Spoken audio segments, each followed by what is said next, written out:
Hey there, NinBuzz. Pinobi, also known as TheAcousticKind here, bringing another Pokemon Narrated Wi-Fi battle. This is going to be a UU tier battle against a user by the name of BattlePower777. Links will be below in the description if you'd like to see additional content from me or contact him in any way. Like I said, it's going to be a UU tier battle, so let's just go ahead and get into it. It's going to be a little bit of a long one, a lot of strategic switches. Hopefully everyone enjoys.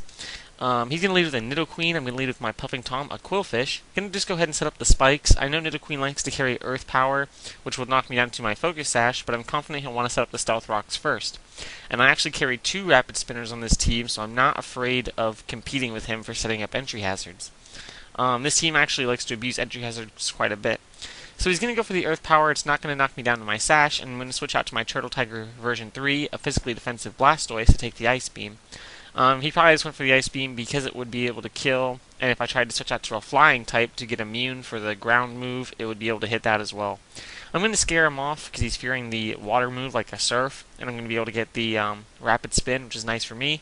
Although he did go to a Weezing, which was a physically defensive wall, so perhaps he was predicting a Waterfall or something.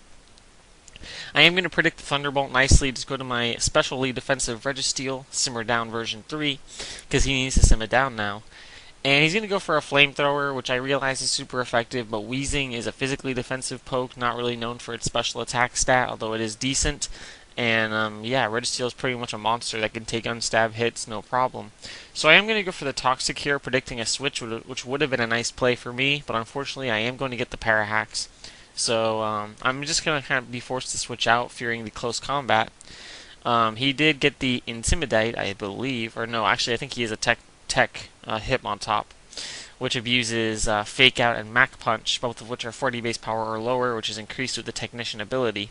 So I am going to be able to survive a second close combat. He knows that, and he's going to make the smart play and switch out.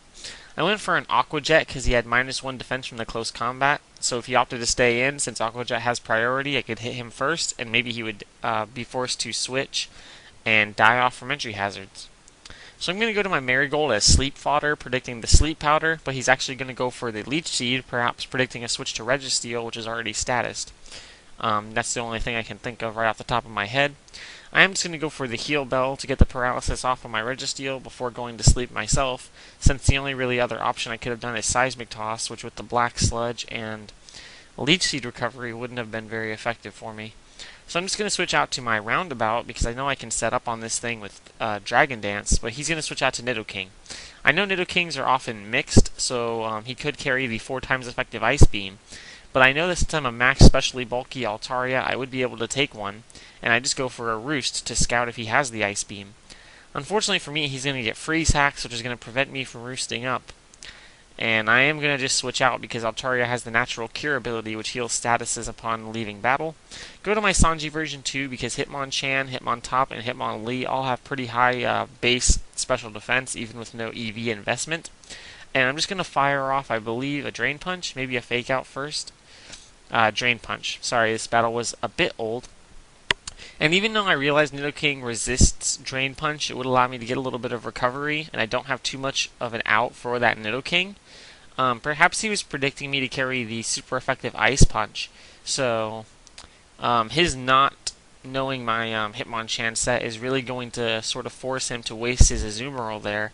I'm not actually sure what the point of bringing in Azumarill was, I guess to resist the Ice Punch he was predicting. So that's very unfortunate for him. Now he's going to bring in his Hitmontop because he's going to go for a Fake Out and Mach Punch combo. Now, for those of you viewing this battle, that might seem strange because he is actually not going to kill me, and this is going to cost him his Hitmontop. But most Hitmonchans are max speed, max attack, and if that were the case with my Hitmonchan, that would have been a very viable strategy. Unfortunately for him, I'm actually max HP, max attack. So that is the reason that I'm going to get a huge pickup on his team there and basically kill off 2 pokes that I really shouldn't have been able to get that easily. So that is sort of the reasoning there. I'm going to bring in my Turtle Tiger version 3 and finish him off with an Aqua Jet. I could have brought in my Quillfish, but in case he carries the Sucker Punch for some reason, I didn't want to lose out to that. And although I think my Quillfish is max speed, I don't really recall, so maybe I could have done that as an option. But I kind of want to save it for his Venusaur in case I need to explode on it. And I also don't want to explode when he still has Weezing in play, because I think Weezing could take that explosion because of its natural physical bulk. So I went into Altaria, predicting the Flamethrower, predicting him to predict my switch to Registeel. Sorry for narrating that a little untimely. But I'm just going to roost up now since I know his Weezing cannot do anything to me. He's going to go for the Thunderbolt, which after a roost takes away my flying type, so it's not going to be super effective. And that is what happens there. He's going to go into Nidoqueen, which obviously is going to carry the Ice Beam because I already saw it was a special attacking Nidoqueen, as most of the lead Nidoqueens are, with Earth Power and Ice Beam for good type coverage. So I am just going to go ahead and switch out here, go into my Turtle Tiger version 3, as I saw he didn't want to stay in on me last time, so he probably doesn't have too much for me. He goes for the Toxic Spikes, which is kind of a poor play in my opinion, because my Marigold's already asleep, Registeel is a Steel type, so won't take damage from it, Altaria is flying, so won't take damage from it, and Quillfish will absorb the Toxic Spikes. So the only thing it really would have been effective on is my Turtle Tiger version 3, which I just switched in. So he's going to go back to Weezing for whatever reason, and I switched to my Simmer Down version 3. I'm just going to go ahead and speed it up a little bit here, because I realized his Weezing kind of walls my team, and I'm going to have to basically trade with it. So I'm just going to keep using Seismic Toss. I know that Weezings like to carry the Pain Split ability, which coupled with the burn is going to be able to lower my Registeel to a level where it can easily be revenge killed by pretty much anything. So although it's unfortunate, I am just going to go ahead and trade my wall for his wall, because that is preventing me from using my Quillfish. So I'm just going to go ahead and explode on this Nidoqueen, even though it's not the biggest of threats. And that's going to bring it down to like 3 or 4 to 1. I think it's 3 to 1 at this stage. My Altaria, Marigold, and Turtle Tiger version 3 versus his Venusaur. The battle's still sped up here because it's a little bit stallish. He's going to get the Poison Hacks on me, which is going to force me to try an interesting strategy, which is to Heal Bell to wake up my Marigold.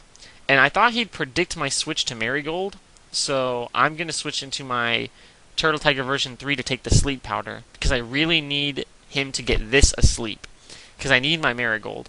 So I'm going to go into Marigold now, predicting some sort of like grass attack, because I know he doesn't want to get my Turtle Tiger version 3 asleep. Then I switch back to Turtle Tiger version 3 to take the sleep, because I know he wants Marigold asleep. Because Marigold is my most useful poke at this stage of the game, because it does carry the Seismic Toss, which eventually I think can wear down this Venusaur, which is obviously his last Pokemon. So I'm just going to keep roosting up with Altaria and going for Dragon Dances. It's lucky for me that he's not getting the Poison Hacks again with his Sludge Bomb, because it does have a 30% chance of poison, which of course is like 1 in 3, and he does over 3 hits and doesn't get it, so pretty good for me. Like I said, I'm just going to keep roosting up and going for Dragon Dances just until I get to a level where I can hopefully do enough damage from Marigold to be able to finish him off with a Seismic Toss. At least that is my thinking here. So I'm just going to go for the Dragon Claw. This is a very bulky Venusaur, and unfortunately my Altaria doesn't have much of an attack investment, so it won't be a 2-hit KO, especially with all the immense recovery. But it does put him to below 100 HP, which means my Marigold can come in and Seismic Toss for the kill. So that was a great game, BattlePower777. Our links will be in the description if you'd like to see our channels for more additional Pokemon Narrated Wi-Fi battles. Hope everyone had fun, and peace out.